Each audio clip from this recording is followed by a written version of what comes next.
بسم الله الرحمن الرحيم بسم الله الرحمن الرحيم horta marka hore waxaan cambaareynayaa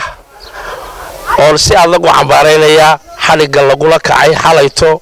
agaasimihii TV-ga Star oo si xun oo fawaaxisha oo sharciga iyo qaynuunka dalka baalmarsan lagula kacay xalig qafaalasho oo gafa waxa la ka tacsiideynaya xaliga waxa la soo jeedinayaa xukuumadda Soomaaliland inay sida sharci darrada ee xorriyatul qowlkii ay ugu tumanayso ee sharcigii dalka ugu tumatay inay ka waantoodo haddii ay wax dambiye ku haysta ma ahan xorriyadiisa loo celiyo haddii qofku dambi galay waa in dariiqa sharciga loo maraa tabadeed lagu geeyaa maxkamadda haddii aanu dambi galin waa in ummaddu ay ka kacdaa oo nin walba gurigiisu ku saameynayaan ay diidaan xukuumadda maanta talada haysa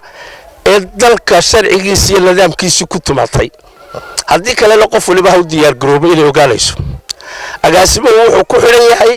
oo loo qaatay inuu rayigiisa ka sheego saldhigga militariga berbera laga bixinayo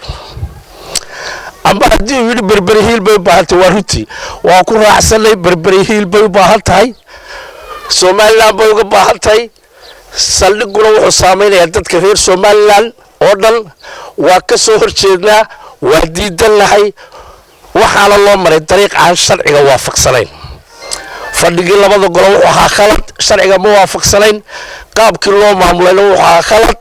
waxaana xukuumaddu cadaysay inaanay wax dubay wax heshiis ah la gelin cimaaraadka saldhig military hadda maxay golayaasha ka asixisay maxay saasixiyeen kor haddii ay halkaa taagan tahay ummadda reer berbero dhammaan rayiga way la qabtaa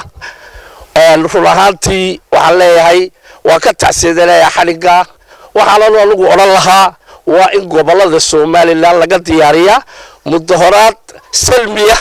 oo lagaga soo horjeedo qaabka xukuumadda maanta talada haysa u dhaqmayso.